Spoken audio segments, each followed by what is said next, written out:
எல்லாருக்கும் வணக்கம். என்னுடைய குடும்பம், என் குடும்பம் நண்பர்களுக்கு, என் குடும்பத்தில் உள்ள என்னோட ஃபேமிலிக்கு வணக்கம். அதுக்கு முன்னாடி நான் பேசுறதுக்கு முன்னாடி டைரக்டர் வேலு பிரபாகரன் சார் வந்து நம்மளை விட்டு போயிருக்காரு.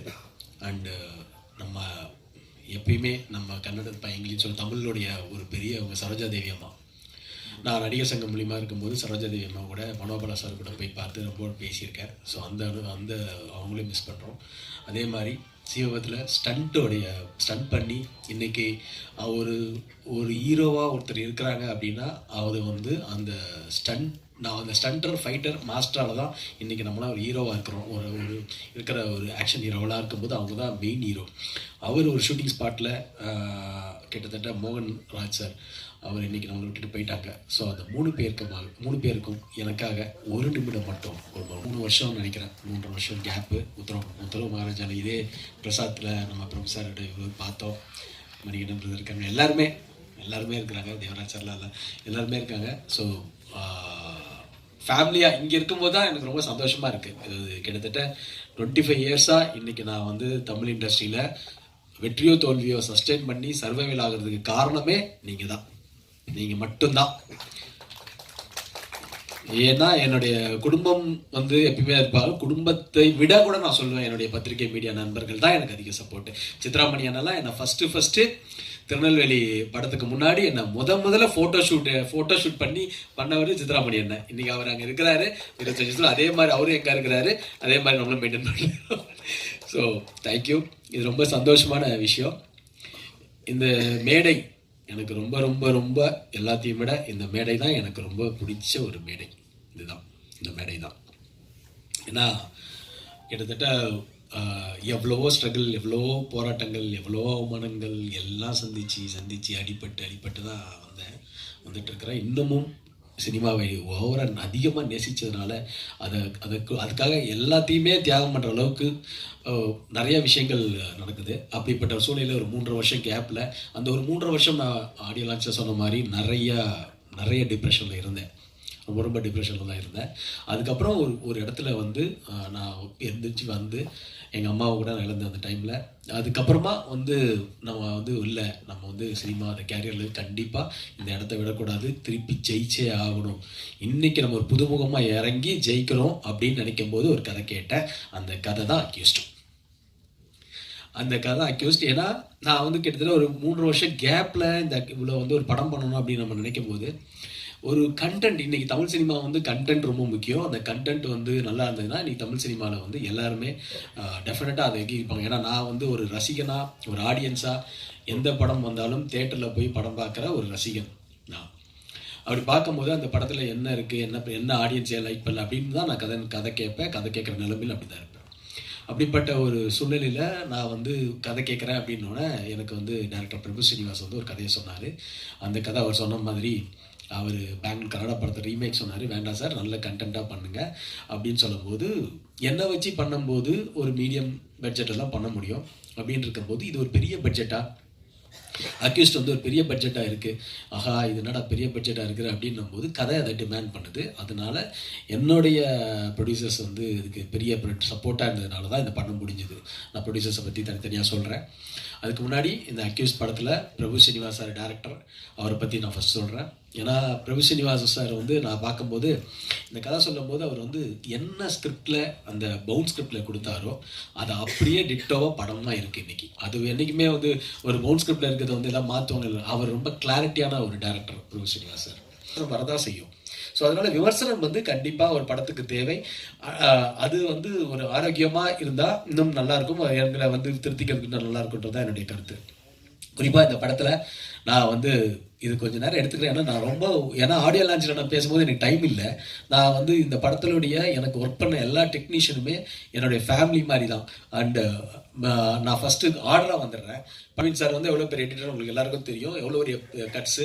அவர் வந்து நான் சொன்னோடனே இம்மீடியட்டாக வந்து நான் இம்மீடியட்டாக பண்ணுறேன் உதயா, இந்த கதை எனக்கு ரொம்ப பிடிச்சிருக்கு, நான் உங்களுக்காக பண்ணுறேன்னு சொல்லி உடனே வந்து எனக்கு வந்து பிரவீன் சார் நான் வந்து பிஸியாக இருக்கேன், நானும் பண்ணுறேன். என்னுடைய உற்ற இதாக வந்து ஷாம் ஷாமை வந்து கொடுக்குறேன் அப்படின்னும் போது ஷாம் மாதிரி ஒரு எடிட்டரு அவருக்கு ஈக்குவலாக பிரவீன் சாருக்கு ஈக்குவலாக இந்த கதையில் ஒவ்வொன்றுமே ரசி இந்த படத்தை எடிட்டில் மிகப்பெரிய உதவியாக இருந்த ஷாம் பிரதருக்கு நான் நன்றி சொல்லணும். ஏன்னா அவர் வந்து ஒரு ஆடியன்ஸாக படம் பார்த்து இந்த படத்தை வந்து கடைசியில் நேற்று கூட ஒன்று கரெக்ஷன் சொன்னார். கரெக்ஷன் சொல்லும்போது நான் யோசிச்சுட்டு இருந்தேன், படம் காப்பி ரெடி ஆயிடுச்சு சார், இது ரெடி ஆயிடுச்சு, எல்லாம் ரெடி ஆயிடுச்சு. அப்புறம் நான் நைட்டு யோசிச்சு நரேன்ட்டு சொன்னேன், நரேன் இது மாதிரி வந்து என்ன நரேன் இப்படி சொல்கிறாரு, எண்டில் அது நல்லா இருக்குமே, அந்த எண்டு ஃபீல் அப்படியே கண்டினியூ பண்ணி திருப்பி அதை வந்து அந்த மாதிரி ஒரு ஆடியன்ஸ் தான் ஷாம். ரொம்ப ரொம்ப நன்றி ஷாம், சூப்பராக பண்ணிக்க ஷாம், சூப்பர் சிவசரவணன்.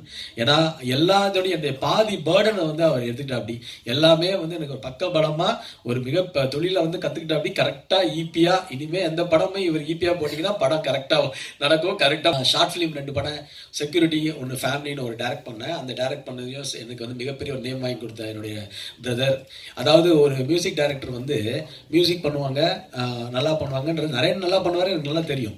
ஆனா ஒரு படம் ஆரம்பிச்சு அந்த படம் ஃபர்ஸ்ட் காப்பி ஆகி அந்த படம் முடிஞ்சு அந்த படம் ரிலீஸ்க்கு வரைக்கும் இருக்கிற ஒரே மியூசிக் டைரக்டர் நரேன் பாலகுமார் தான். பொறுத்த வரைக்கும் நான் மட்டும் ஹீரோ கிடையாது இந்த படத்துல நான் ஹீரோ, யோகி பாபு சாரும் இருக்கிறார், அவரும் ஒரு ஹீரோ மாதிரி தான். ஆனா அஜ்மல் இஸ் ஆல்சோ லீட். எனக்கு ஈக்குவலா அஜ்மலும் இருக்காரு. நான் ஹீரோன்னு மட்டும் சொல்லிக்க நான் விரும்பல, ஏன்னா இது வந்து ஒரு டபுள் ஹீரோ, அப்புறம் யோகி பாபு சாரும் ஒரு ஹீரோ தான். ஸோ அப்படிப்பட்ட ஒரு ஸ்கிரிப்ட் தான் இந்த படம். அஜ்மல் வந்து ஃபர்ஸ்ட் நான் என்னமோ நினைச்சேன், என்ன அஜ்மல் இருக்க டவுட் கேட்டுருக்கிறாரு, அது பண்றாரு. ஆனா அவன் மாதிரி ஒரு குழந்தை மனசு யாருக்குமே இல்லை. ஏன்னா அப்படி ஒரு டெடிகேஷன், அந்த பர்ஃபார்மன்ஸ், அப்படி ஒரு மீட்ரு சொன்ன மாதிரி யாரோ சொன்னாங்க, அந்த மாதிரி ஒரு பர்ஃபார்மன்ஸான ஒரு மீட்ரு வந்து அஜ்மல் கொடுத்திருந்தாரு. பார்க்கல, ஆக்சுவலி சார் சொன்ன மாதிரி பார்க்கல, 2-3 பேர் தான் பார்த்தோன்னே. தமிழ்லையும் இங்கே வந்து என்னை பொறுத்த வரைக்கும் ஆர்டிஸ்ட் வந்து தமிழில் நாங்கள் ஃபஸ்ட்டு தமிழ்லையும் பார்த்தோம், செலக்ட் பண்ணோம். ஆனால் இந்த கதைக்கு ஜான்விகா வந்து ரொம்ப பர்ஃபெக்டாக இருந்தாங்க. நான் வந்து ஃபஸ்ட்டு வந்து நான் ரொம்ப பிலீவ் பண்ணேன், ஏன்னா அவங்களுடைய பர்ஃபார்மன்ஸ் வந்து அந்த ஒரு ஆடிஷனில் பண்ணாங்க, அது ரொம்ப பிரமாதமாக இருந்தது. அப்படி பண்ணும்போது she is very very cooperative. And ஒரு ஹீரோயினி வந்து எந்த விதமான பந்தாவும் இல்லாமல் எனக்கு இந்த ஸ்டார் ஹோட்டல் தான் வேணும், எனக்கு இந்த ஃபுட்டு தான் வேணும், அதுதான் வேணும்னு இல்லாமல் ஒரு டவுன் டு த எர்த்தா நம்ம கூட வந்து ட்ராவல் ஆகி இந்த படத்துக்கு வந்து என்னதான் இருந்தாலும் இதை இவங்களுமே வந்து இந்த படத்துடைய ஒரு ப்ரொடியூசர் மாதிரி ஒரு கிடைக்கிற ஒரு ஹீரோயினி தமிழ் சினிமாவில் இவங்களெல்லாம் டெஃபினட்டாக யூஸ் பண்ணுங்க. ஜான்விகாவுக்கு பெரிய ஃபியூச்சர் இருக்கு. அதே சொல்லணும், அவர் வந்து எப்படின்னா அவர் ஒரு பாசிட்டிவ் மேன். எங்கள் பன்னீர்செல்வம் பிரதர், பன்னீர்செல்வம், நான் பழைய பன்னீர்செல்வமாக வந்திருக்க மாதிரி அவர் சொல்லுவார், சத்திர டைலாக் மாதிரி. ஸோ என்னன்னா அவர் எப்படின்னா, அதாவது ஒரு இடத்துல வந்து சோர்ந்து போகும்போது ஒருத்தர் வந்து எனர்ஜி கொடுக்கணும்.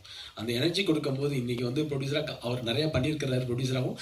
பட் இருந்தாலும் ஒரு இடத்துல இருக்கும்போது அவர் எனக்கு ஒரு பாசிட்டிவ் எனர்ஜி கொடுத்துக்கிட்டே இருக்கிற எனக்கு ஒரு மனிதர் வந்து பன்னீர்செல்வம் பிரதர். ஃபஸ்ட்டு எனக்கு சேது தான் தெரியும், அப்புறம் தான் தங்கவேலு சார். அவன் வந்து என் சொந்த தம்பி மாதிரி. படம் பார்த்துட்டு ஒரு ரசிகன், அண்ணா நீங்கள் என்னண்ணா இத்தனை படம் பண்ணியிருக்கீங்க, நீங்கள் என்னண்ணா பிரேக் விட்டீங்க, விடாதீங்கண்ணா அப்படி இப்படின்னு சொல்லி, அண்ணா வாங்கண்ணே நம்ம பண்ணுவோண்ணே அப்படின்னோடனே, அடி கண்டிப்பாக பண்ணலாமா, கண்டிப்பாக பண்ணலாண்ணே, நல்ல கதையாக இருந்தால் சொல்லுங்க நான் பண்ணுவோம் அப்படின்னு. நான் வாப்பா கரெக்டாக மாட்டினேன், ஒரு ப்ரொடியூசருக்கு ஒன்ன மாதிரி அதை தேடிட்டு இருந்துட்ட மாதிரி. ஸோ வான்னு சொல்லி நான் வந்து இப்போ சேது வந்து நான் இதில் வந்து பேசும்போது இந்த கதையை கேட்டோட அவங்க அப்பாட்ட கூட்டிகிட்டு போய் அவங்க அப்பாவும் வந்து ரொம்ப ரெடியாக இருந்தாங்க. ஸோ தங்கவேலு சாருக்கும் எனக்கு மிகப்பெரிய நன்றி சொல்லணும் இந்த இடத்துல. ஏன்னா எந்த எங்க பெண் ஒரு வெப் சீரிஸில் ஒரு நான் எல்லாருமே அட்மையர் பண்ணுவேன் அங்கே நடிக்கும்போது ஆர்டிஸ்ட் எல்லாம்.